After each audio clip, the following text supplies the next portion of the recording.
Hello, everybody, and welcome to Geopolitical Trends, where truth matters. Excited to be with you as always. Today, I am going to be talking to you about the possibility, which is still on the table, for Iran to close the Strait of Hormuz. I know I mentioned this a few days ago. I didn't want to get into it at that time. I was waiting on some particular information, and today I decided to do this. So, this is what I'm going to be focusing in this episode here for you as part of that series of videos that I've been doing throughout the week regarding the Iran-Israel-US conflict. So, but first, let's say hi to our wonderful community. Of course, that goes without saying. Li Yang, I notice you are the first now for the third time. You arrive on time, so good to see you. Noel, as always, good to see you. Truth Seeker, and good morning to you as well. Amanda, as always, good to see you. Francis Tango, good to see you. YT, Willie Holman, Alice Talokin, good to see you. I haven't seen you for a while, Alice Talokin. Hope all is well. Mohammed Mazharuddin, good to see you once again. Army with Harmony. Matt Becky, as always. Matt, I will get back to you regarding your X message you sent me. I didn't forget about it. So, Fred Ball, well, I'm going to say thank you to you first, man. Appreciate you for that. Hey, David, I'm afraid on X, which sent you a message yesterday.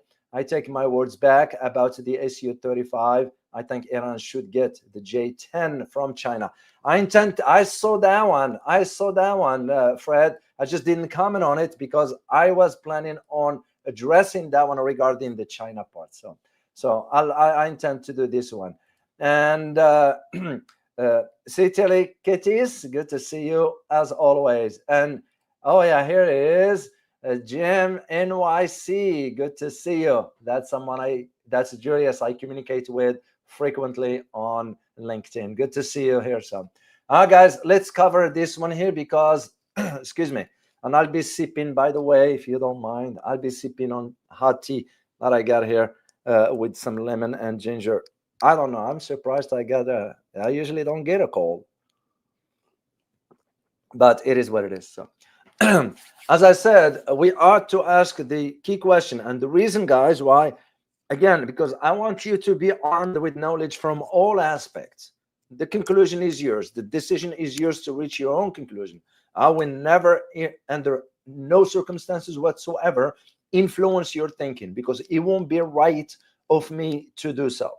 What it will be right of me is to provide you an objective assessment. So this little analysis that I do for you is as objective as it gets, and based on my own assessments, given my professional and background and being on the ground and the research that I conducted on this. So, and this one leads me to ask the key question. Is the idea of shutting down the Strait of Hormuz still on the table for the Iranian regime? And I'm not going to answer this yet till I go through some stuff, and I'll answer it towards the end. And the reason about this possibility of Iran's closing the Strait of Hormuz, so it's the next question, logical one. If it does, how does it intend to do so? You don't just put a gate and shut down the Strait of Hormuz. It doesn't work that way. So, and given what the dynamics that's taking place, like, for example, this morning, which I already post something for the community for you guys to know, Iran already, the parliament passed the legislation. Now they're going to cut off the cooperation with the IAEA, the International Atomic Energy Agency, which is as corrupted as it gets. And that's not just them. Most of the international organizations, because the system is so flawed, we control the system, the international one, that is certain organizations, and we corrupted them. So for the IAEA, which I will never forgive them for that. You know why? Because they did the wrong thing, and it could trigger, in addition to what the US is doing, and Israel for that matter, it could trigger a war that will be the end for us. So why will they alter the report by saying, oh, Iran has produced more uranium than agreed upon, which wasn't true? And that's why I never trusted the IAEA. So anyway, suffice it to say, guys, that when you think about the ongoing confrontation, and yeah, it's not settled. Despite what you hear Trump is saying, that's nonsense. The thing is that Israel and the US now, especially Israel, are very concerned. Netanyahu just came this morning and gave a speech, and the hidden message in it is that he's begging Iran to stop launching missiles because they couldn't do anything about it. So, and that is why one of the things that you could think about this escalation that did not include, makes you just wonder, is the targeting of economic facilities. The possibility is there, but makes you just wonder, did Israel didn't attack the oil refineries for that? It did attack one particular location, but it's not as important as others. So, and especially when it comes down now to oil and gas. And this is why I want you guys to understand, Iran still hold the cards of shutting down the Strait of Hormuz. The US is saying, J.D. Vance, the vice president, came and said a day and a half ago, said, oh, that will be a suicide for Iran. Do you think Iran cares now what you're saying, Mr. Vance, or what the US is saying? It's because now this conflict exposed the hollowness of the US and Israel regarding these statements. We're going to obliterate you. We're going to do this and do that. All that is nothing but hypes.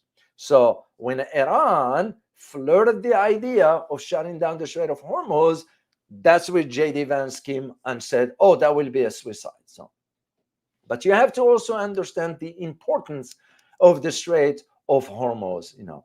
And it was a great article by Shahid Ahmed, and I'm going to put the link for you guys later on. So, and he tackles these aspects of it. So, and I agree with some points on it, because when you think about the Strait of Hormuz, not just for Iran, but for the whole global oil market. This is why it's important. So I decided to do a brief geography, a brief history for you, then I'll move into, pardon me, into my analysis about this. So let me share a picture. Oh, I saw this one quickly, because when I do live stream by myself, I can interrupt myself. So I want to say thank you so much to Citelictis. Thank you so much for your super sticker. Truly appreciate your kind support for the channel. The same goes for Noel. It goes without saying. Much appreciate you, Noel, for buying me coffee in support of the channel and your super sticker. And while at it, I'm going to once again acknowledge Fred Ball. Thank you so much for your super support, Fred. So let me share pictures with you about the map of the Strait of Hormuz. Then we'll go from there. So because you need to understand. So the Persian Gulf, we're not talking about the Arabian Peninsula, that's separate. So the Persian Gulf separates Iran and the Arabian Peninsula. So that is what's key for you to understand. It drains into the Arabian Sea by the Gulf of Oman, also known as the Sea of Oman. However, the Gulf of Oman and the Persian Gulf are connected by the Strait of Hormuz. When you look at the map that you are looking at right there, so you look at Oman right here, I'm pointing at it. I know you can see my cursor here, but this one and the Persian Gulf. So the Gulf of Oman and the Persian Gulf, both of them meet at the Strait of Hormuz. And the strait is the only sea passage that allows the Persian Gulf waters to reach open waters in the Indian Ocean. The Strait of Hormuz is strategically important waterways that facilitates international trade. Now, this is what's important about the Strait of Hormuz, geographically speaking. Excuse me. So I'm going to tackle a little bit of history, because you need to understand the historical transformation of the Strait of Hormuz and how it came to be. So when you think about, excuse me, when you think about the passage, the Strait of Hormuz, that is connecting the Persian Gulf, as was described earlier, but it goes as far back as the 1st century. And that was during the era of Periplus and the Eritrean Sea. The Eritrean, not today's Eritrea, that's separate. The Eritrean Sea. So there's only one discrepancy that I found. excuse me, and is that the historians did not provide any name for the opening at that time, meaning the opening of the Strait of Hormuz. When you, once again, you look at the map, this opening didn't have any name to it at that time, according to historical records. So when you think about it, from the 11th to the 17th century AD, it was one particular kingdom at that time, and the name was Ormus, Ormus. So Ormus kingdom was located on the Persian Gulf eastern side, which means what? On the side of Iran. So, and this is why sort of it was a conversation among historians that scholars believe that the strait may have been derived its name from that of the kingdom of Ormus from way back. And there is a reason for that. Why is this? It's because the Persian word for Hormuz, and the Persian word was Hormuk. It's Hurmogh.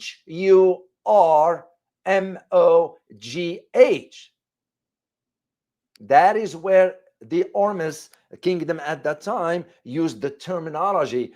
And Ormug was translated, which, by the way, when you translate it from the Persian into English, it means date palm. So, and this is why when you think about the word in itself, has been, there are certain tribes currently still use the term Hormuz. They don't say the term Hormuz. They say Hormuz. So and the Hormuz and the Minab tribe still refer to it today as Hormuz.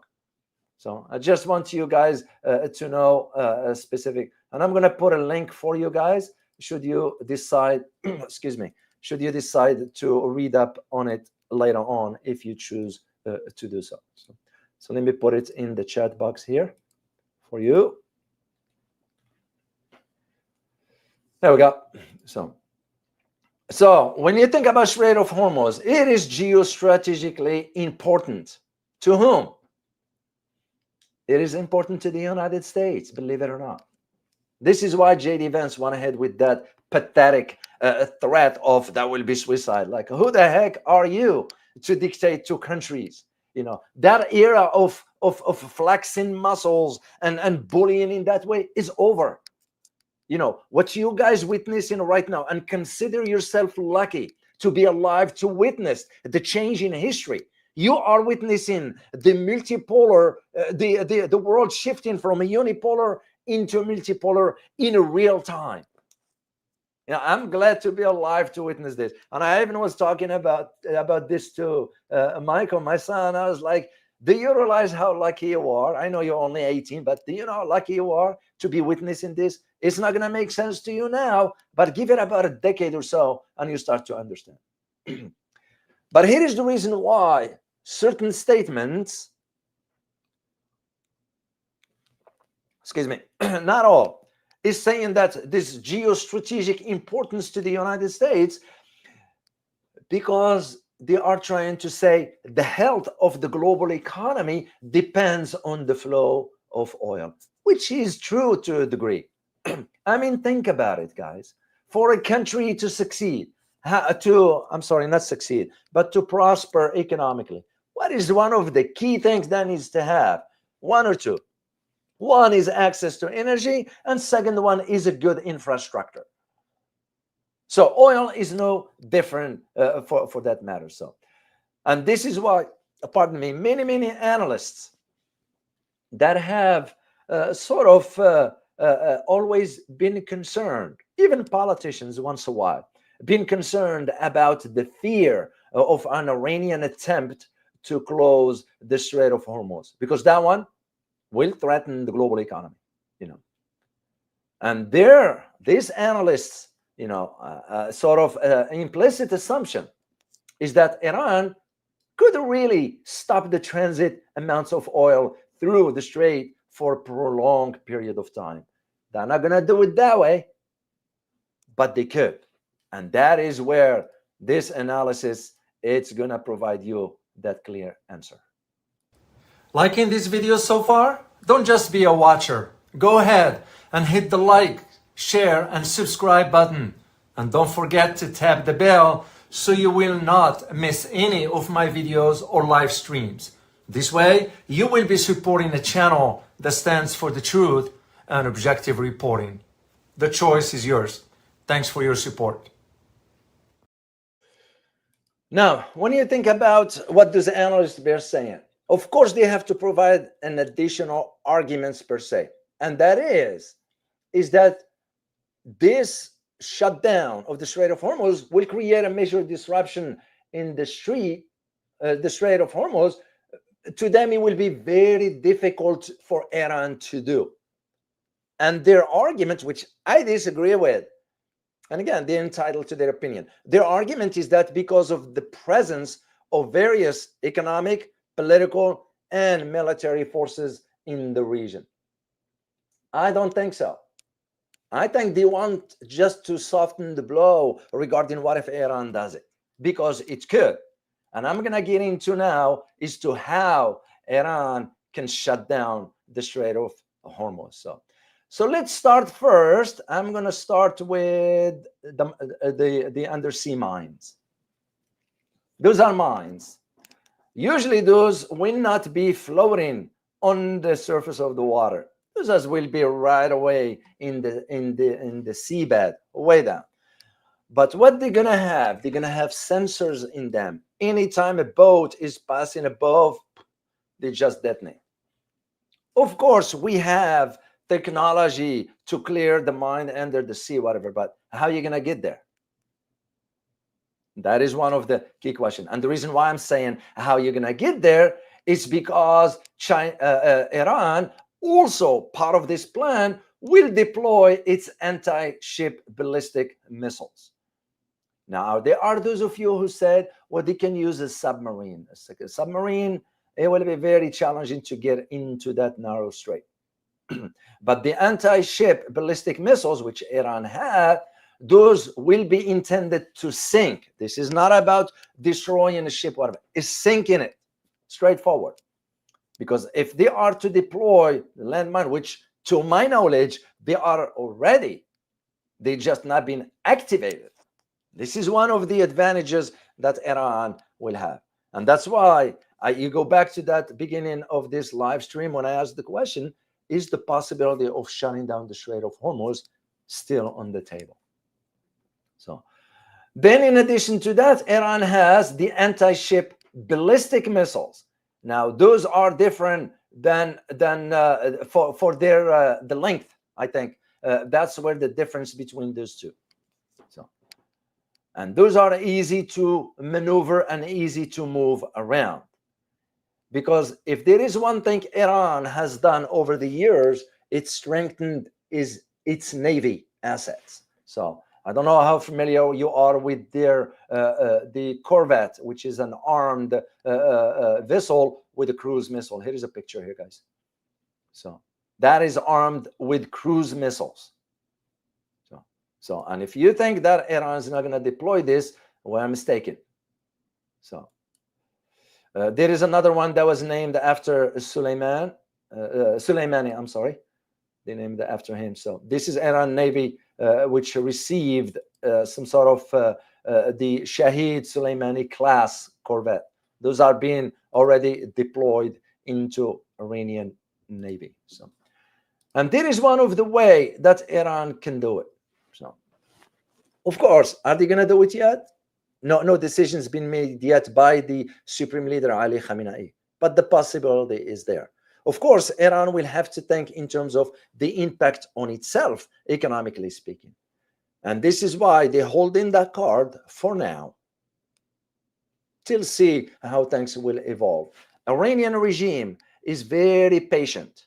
They don't react quickly. So, and that is why some sort of, when you think about what took place, even with the Israeli attack on one particular oil facility, and this one in the South Pars gas field in Bushehr province, which is in the southern part of Iran. So, and why is this? Because Iran already targeted the Israeli energy infrastructure, which, by the way, we don't hear much about. And that is why it's important to understand why certain countries in the region, when you think about, you think about, for example, United Arab Emirates, you think about Qatar, you think about Bahrain, Kuwait, even Saudi Arabia, whatever. This will mean a lot to them. But if it's shut down, it's going to be a big problem. This is why you have one particular country that I'm very familiar with is Saudi Arabia, when already and filled up the tankers, okay, the oil tankers, they filled them up already and have them on standby to move out in case Iran decide to shut down the Strait of Hormuz. So, and the idea that for Israel to target some sort of an oil field in the southern part, that's to me spells trouble for Israel, because Iran can really wipe out all Israel's energy infrastructure because they're exposed. So, and that is where this tit for tat. So for now, suffice it to say that what the Iranian parliament agree upon, that we do have this option to shut down the Strait of Hormuz if we choose to. But of course, if the supreme leader Ali Khamenei makes the decision for that. And here is what's surprising about all this, guys. I want you to know, which, by the way, is not disclosed openly here in the US, is that the Secretary Rubio reached out to to China, asking China to mediate and ask Iran not to close the Strait of Hormuz. So, and that tells me right there. So the US understand the severity of this decision if Iran moves forward with it. And if the US, and which by the way, the US now realized that Iran does not bluff, especially after targeting Al-Udeid base in Qatar, because the Iranians said we will target US installations. And they did. This will be no different. And that's what prompted the State Department to reach out to China. The key question is, will China respond to that by asking Iran not to do it? Or will China let the ship fall where they may be? Because remember, if you are China, you will be asking yourself,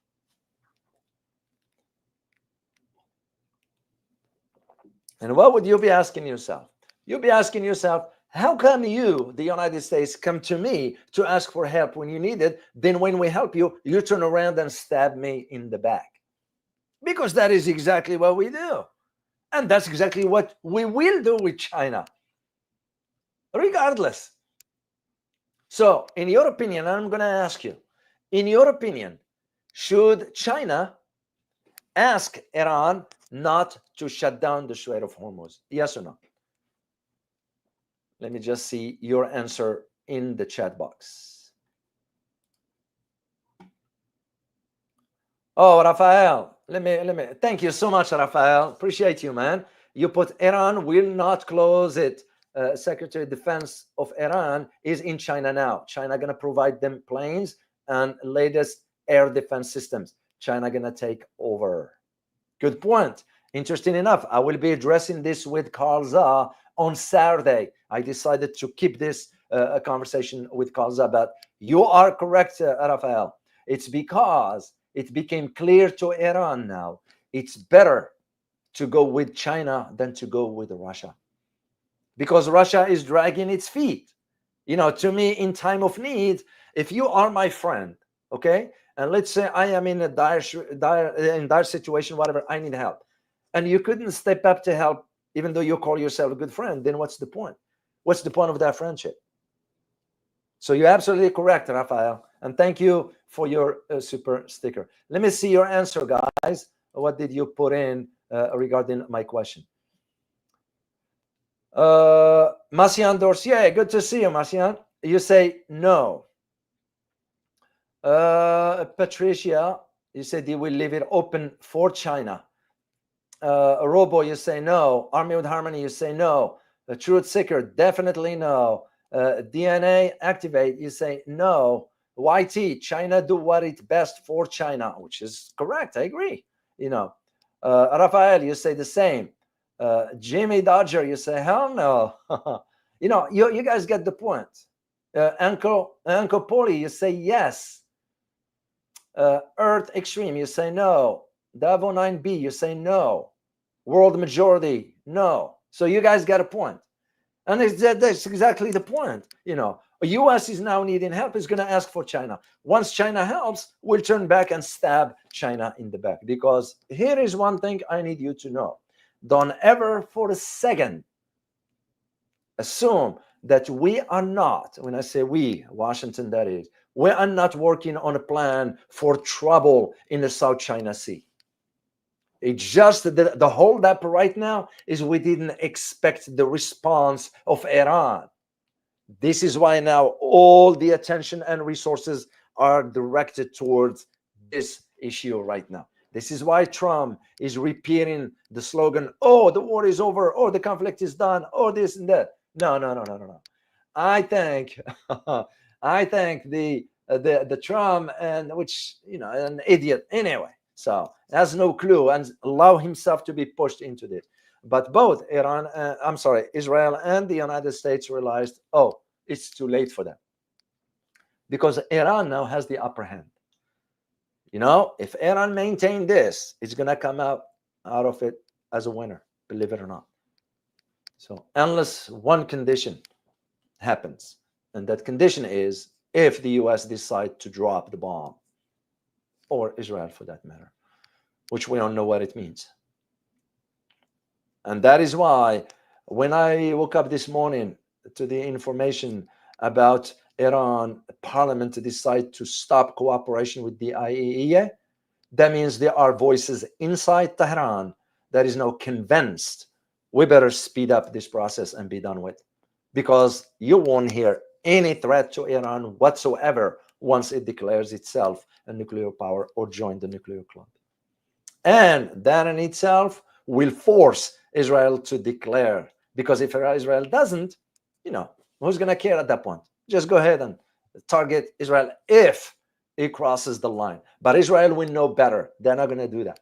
Once Iran becomes a nuclear, Israel won't be able to do it because they know what the response is going to be. The US knows what the response is going to be regarding its 40,000 troops in the Middle East. As a matter of fact, we might not have that many left because most of them will come back home. And this begs the logical question.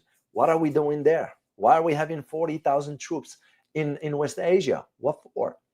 Why is Qatar allowing 10,000 troops on its soil? Saudi Arabia, Jordan, Egypt, Turkey.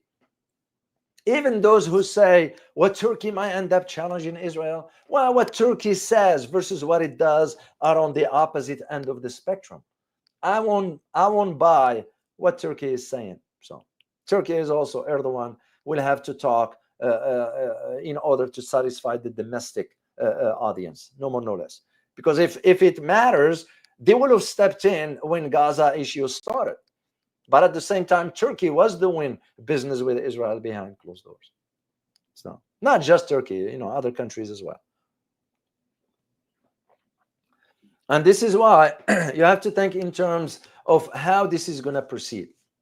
And that begs the bigger question regarding the request from the US to China to ask Iran not to close the Strait of Hormuz. Is this means now that the winner of this conflict is China? The possibility is there. As of today, I am not convinced that the winner is Russia, because Russia, it's almost like exposed. I will be talking to someone this afternoon at about 1500 hours in Moscow that reached out once to ask my opinion about what's going on. So I'm going to disclose this because what Putin is not realizing, I'm sure he thinks about all the angles and so forth, but it's now or never, because once the dust settles, what do you think the Iranians are going to be remembering? Who stepped in and who did not? So to China, it is thinking strategically. Will China send some advanced systems? I don't think so. But China already made it publicly known that they support Iran. So now, when you hear something publicly that way, then you're going to have to think in terms of what it means. That is the point of all this. So, and that's why the shutdown of the Strait of Hormuz, China could play a major role into influencing its trajectory. So now you have an individual in the Iranian Parliament Security Committee. His name is Ismail Khawasari. I have a picture of him. I read up on his background. So Muhammad Ismail Khawasari. So now he's saying that Iran is seriously considering the closure rather of the strategic Strait of Hormuz. So, and to me, if it comes from a member, yes, it could be just information, just to sort of rattle per se the key players into all this. But suffice it to say, if it comes from a member of the Security Committee inside the parliament, and like I said earlier, the final decision rests with the supreme leader, Ali Khamenei. He is the one who has the final say into all this. But suffice it to say that they're already moving into that direction as to how this is going to impact the rest of the world. Well, you think about 20% of the world oil crosses on a daily basis, by the way. So I remember having, excuse me, I remember having a link to, as I argued before, what if this moves forward? Okay, oil prices will go up. That's for sure. We will have an issue here at the US. Why? Because 11% of our consumption depends on oil coming through the Strait of Hormuz. And of course, the OPEC members like Saudi Arabia, United Arab Emirates, Kuwait, and Iraq, by the way, and Iran for that matter, they all export their crude through the Strait, particularly not to the US, but sending it to Asia. So, and this is where the key aspects of all this is going to sort of materialize itself should it move that direction. So let me see one particular information that I had saved for you, if I can find it. Maybe not. Hold on a second. Bear with me, guys.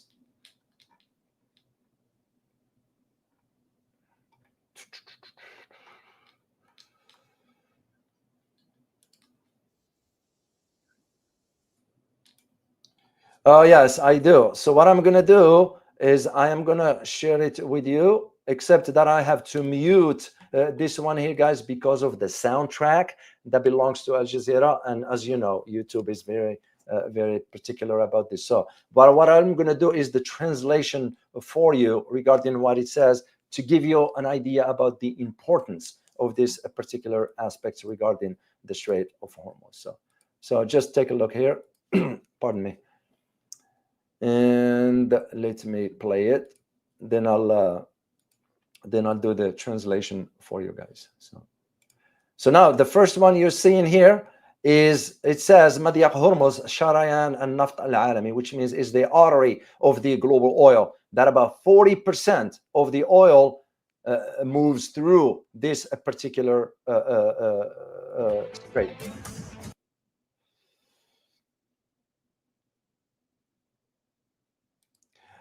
Strait of Hormuz, about 21 million barrels of crude oil and its derivatives crosses there daily.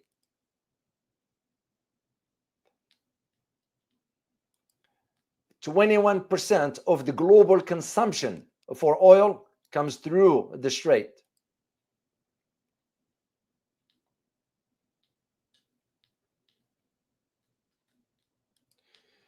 About 30 oil tankers crosses the strait on a daily basis.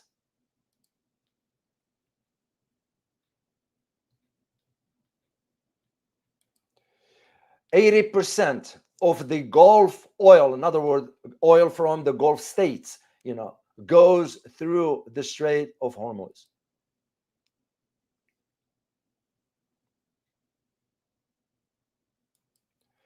82% of this oil that crosses the strait goes to the markets in Asia, not the West, not Europe or the US, to Asia. That's where it's going.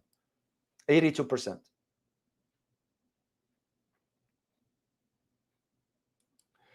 You have about 700,000 barrels of oil goes to the United States on a daily basis. 700,000 barrels of oil.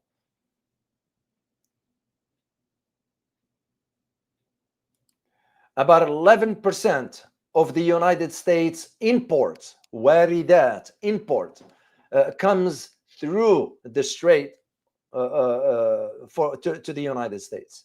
11% of our import.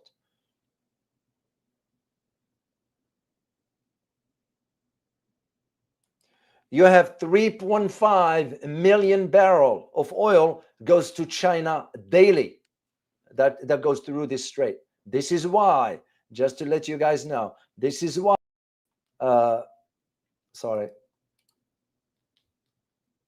this is why the US reached out to China asking for its assistance. So, and once again, you all answered the question. Majority of you said no. Why should China help America when all the US does is stab it in the back? So let's continue with this one here quickly. Where is it? Right there. As I said, 3.5 million barrels of oil goes to China daily that crosses through the strait.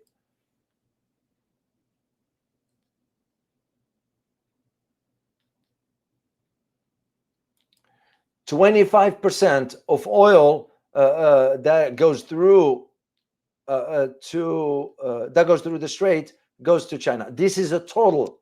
You know, they give you the number of barrels, 3.5 million, but overall, you're looking at a 25% of the oil import for China comes through the strait.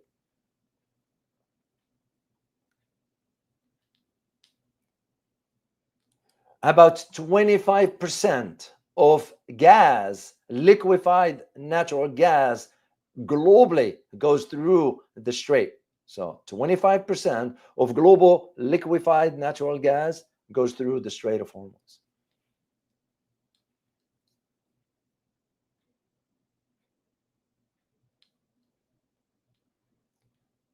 And the last one, I think, is about $1 trillion worth of the economic transactions on a yearly basis that crosses through the Strait of Hormuz. So $1 trillion that adds to the global economy on a daily basis. So this is what I'm going to stop sharing. There we go. So I just wanted to share that with you to put this in perspective so you'll have an understanding as to where this is going. So now, and I'm going to leave you with this because I'm going to stop right here, guys. The one thing that you need to understand, should Iran moves forward, and my answer to this is it is not going to shut it down. That's the messages that I'm reading between the lines. Despite what you hear the parliament, they are thinking, the Iranian regime thinking a long term. It just will not make sense for them to close it at this point. Because remember, this happened before. You know, the only thing that I remember, as I disclosed in my in my where was, did I wrote it? Yes, in Iran book. I'm going to share a very brief excerpt from it because it makes the point for that. Here is what I wrote back then. Further, Iran direct access to the Persian Gulf and Strait of Hormuz magnified Iraq's geostrategic vulnerabilities. One day, Saddam Hussein reasoned Iran will exploit such geographic advantages. So, and this is why, as I continue in my argument, none of the parties involved will benefit more than Iran, given Oman's proximity to the Arabian Sea, access to the Gulf of Aden, and of course, the safe transit of oil through the Strait of Hormuz. The narrow passage linking the Persian Gulf to the wider Arabian Sea Yet, the most concerning aspect of the Strait of Hormuz is that Iran surely decide to close the strait, which I do not foresee unless Iran is militarily attacked, must coordinate its effort with Oman to ensure or to secure the closure, excuse me, to secure the closure of the strait. And that is a big if. That's what I wrote back then. So, and again, my short answer, as of now, things could change. Of course, I could get it wrong, but so far, what I'm seeing is that Iran will not close the Strait of Hormuz, because they've been in some other close tensions like this before, and they did not. So this will not be there. Where it will be, it's if it is fully attacked with ground forces and so forth, then at that point, Iran, we have nothing left to lose. And I don't see that happening now, that they have tilted the balance of the outcome of the conflict. And Israel is begging almost quietly Iran to stop attacking Israel. So this is the way I see it. Guys, I'm going to stop right here. My throat is getting so scratchy a little bit. Once again, I want to say thank you to those who support the channel. Fred Ball, once again, and Sitalakis, once again, Noel, as always, and Rafael, as always. So I'm greatly appreciative to you guys. For those who wants to support the channel, there's the website. If you want to do it, if you want to buy me coffee there, I will be grateful to you for that. And to those who wants to support my upcoming Asia trip, this is the link to it. And yes, of course, for my books, which I highly recommend, if you could get a copy of I'm going to put it in the chat box for you guys. If you want to get a copy of the Iran book, it'll help you really grasp and understand it. I hope you enjoy this analysis that I do for you guys. And please make sure to hit the like button and share the video with others. As always, remember, geopolitics impact your daily life in more ways than one. Till next time, guys. Bye-bye.